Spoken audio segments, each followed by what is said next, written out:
क्या तुमने ये आवाज सुना? इसमें एक प्लेन का पायलट लगातार एक बच्चे से रशियन लैंग्वेज में बड़े ही पैनिक टोन में बात कर रहा है और लगातार उस बच्चे को प्लेन की कंट्रोल से हटने को बोल रहा है। पता है क्यों? क्योंकि ये 16 साल का लड़का मजे मजे में ही पूरा प्लेन ही क्रैश करवाने वाला है। हाँ, मुझे पता है कि तुम्हें ये सुनकर काफी अजीब लगा होगा, लेकिन शायद उन 75 लोगों को तो बिल्कुल भी नहीं, क्योंकि इस बार प्लेन ना ही हाईजैक था और ना ही इसमें कोई टेक्निकल इशू थी, बल्कि इस बार सबसे बड़ा इशू तो ये था कि प्लेन 2 बच्चे उड़ा रहे थे, एल्डर कुडरिंस्की और याना कुडरिंस्की। क्या तुम ये इमेजिन भी कर सकते हो कि मानो कल तुम्हारी फ्लाइट है और तुम अपने प्लेन में आराम से ट्रैवल कर रहे हो, लेकिन थोड़ी ही देर बाद तुम्हें पता चलता है कि प्लेन 2 पायलट नहीं बल्कि 2 अनक्वालिफाइड बच्चे उड़ा रहे हैं। लिटरली वो मोमेंट तुम्हारे लाइफ का सबसे डार्केस्ट मोमेंट होगा। लेकिन हाँ, हम सब के लिए ये चीज रियल लाइफ में होना इम्पॉसिबल सा लगता है। बट 1994 का प्लेन क्रैश तुम्हारे नजरिए को तो बदलेगा ही, बट तुम्हें ये सोचने पर मजबूर कर देगा कि आखिर गलती थी भी तो थी किसकी। एरोफ्लोट फ्लाइट 593 एक एयरबस प्लेन थी जो 22 मार्च 1994 के करीब शाम 4:39 पे मॉस्को के शेरेमेटियेवो एयरपोर्ट से टेक ऑफ की, जो हांगकांग के काइतक एयरपोर्ट जा रही थी। इस प्लेन में टोटल 75 लोग ट्रेवल कर रहे थे, जिसमें 63 पैसेंजर्स और 12 क्रू मेंबर भी शामिल थे। प्लेन में ज्यादातर रशियन ही थे और सब कुछ बिल्कुल नॉर्मल चल रहा था। टेक ऑफ स्मूथ था और प्लेन अब 33,000 फीट ऊपर उड़ रहा था, लेकिन सिर्फ एक गलती ने सब कुछ बिगाड़ दिया। लेकिन ये जानने से पहले मिलते हैं हमारे तीनों एक्सपीरियंस्ड पायलट से। कैप्टन एंड्री डेनिलोव जो कि मेन पायलट थे और इन्हें 9,500 घंटे का फ्लाइंग एक्सपीरियंस था। बट बात करें एरोफ्लोट की तो सिर्फ 950 घंटे। नाउ अब मिलते हैं हमारे दूसरे और इस प्लेन के रिलीफ पायलट व्लादिमीरोविच कुंडरिंस्की से, जिन्हें 8,940 घंटे का फ्लाइंग एक्सपीरियंस था।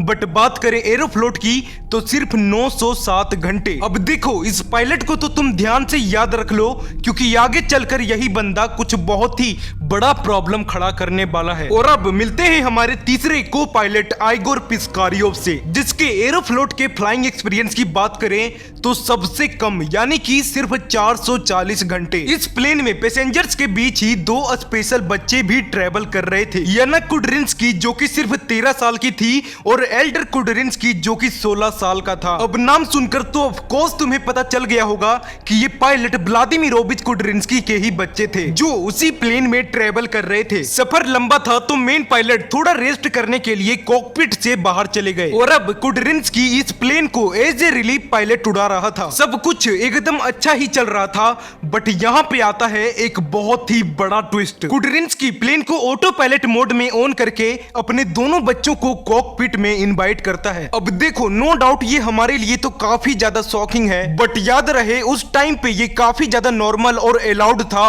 स्पेशली फैमिली के लिए। लेकिन हाँ, प्लेन के कंट्रोल को हाथ लगाना या फिर उसे छेड़ना हाईली रेस्ट्रिक्ट था। बट स्टिल कुडरिंस्की ने रूल्स को ब्रेक करते हुए अपनी बेटी याना को कैप्टन सीट पे बैठाया, ताकि याना को ऐसा लगे कि प्लेन वो उड़ा रही है। यहाँ तक कि दूसरे क्रू को भी कोई दिक्कत नहीं थी, क्योंकि प्लेन ऑटो पायलट जो था। और अब 12:51 पर एंट्री होती है एल्डर की। एल्डर के लिए ये पहली बार था, जिसके कारण उसकी एक्साइटमेंट लेवल बिल्कुल पीक पर थी। एल्डर के फादर ने पहले ही एल्डर को कहा था कि योग को जेंटली पुश करे, बट स्टिल एल्डर इतना एक्साइटेड था कि उसने योग को अप टू 10 kg के फोर्स से पुश किया। और हाँ, अब सब कुछ बिगड़ चुका था। इस प्लेन में एक स्पेशल फीचर भी था, जिसमें कि अगर तुम इस प्लेन के योक को जोर से मूव करते हो तो प्लेन ऑटोमेटिकली अपने एलुरोन कंट्रोल को ऑटो मोड से सीधा मैनुअल मोड में स्विच कर देता है, लेकिन बाकी के सिस्टम्स ऑटो पायलट ही चलते रहेंगे। और हाँ, यही हुआ। प्लेन के योक को इतनी जोर से मूव किया गया था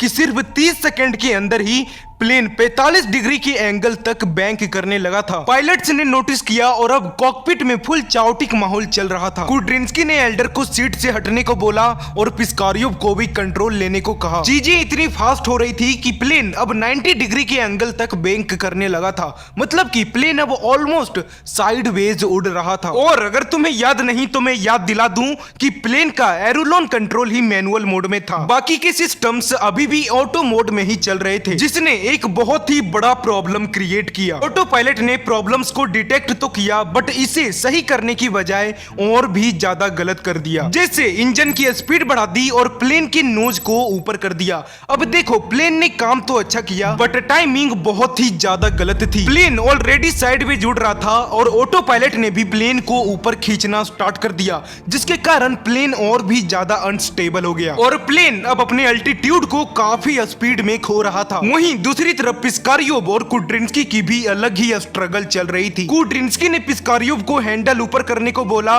बट ओवर करेक्शन होने की बजाय प्लेन अब ऑलमोस्ट वर्टिकल हो चुका था, जिसके कारण प्लेन के विंग्स पर एयर फ्लो पूरी तरह से रुक चुका था। नो डाउट प्लेन ने कई बार तो रिकवर भी किया बट फाइनल रिजल्ट लगातार सेम ही आ रहे थे, जैसे डाइव से क्लाइंब, स्टॉल, स्पिन, जिसके कारण प्लेन ने पहली बार तो 4000 फीट का एल्टीट्यूड लॉस किया और अभी भी कंटिन्यूअसली कर ही रहा था। लेकिन फिर भी पायलट से लगातार स्ट्रगल कर रहे थे। कुड्रिंस्की क्रेज के दौरान पिस्कारियोव को एक ही कमांड दे रहा था, पुल अप जेंटली, जो सीबीआर में क्लियरली रिकॉर्ड हुआ था। बच्चों की चीखें, पायलट्स के बिखरते हुए होप, सब कुछ सीबीआर से सामने आए थे। प्लेन के रिकवर न करने का एक और बड़ा रीजन ये भी था कि रात का वक्त था, जिसके कारण विजुअल रेफरेंस में काफी दिक्कत थी। यहाँ तक कि उनके पास बिल्कुल भी टाइम नहीं था कि किसी पास के एयरपोर्ट से कांटेक्ट भी कर सके, क्योंकि प्लेन लगातार कभी स्पिन, कभी वर्टिकल, कभी साइडवेज उड़ रही थी, जिसके कारण जी फोर्सेस बहुत ही ज्यादा हाई हो चुके थे। और अब समय हो रहा था 12:58। प्लेन अब अपने सेफ अल्टीट्यूड से भी नीचे आ चुका था, मतलब कि 33,000 फीट से गिर के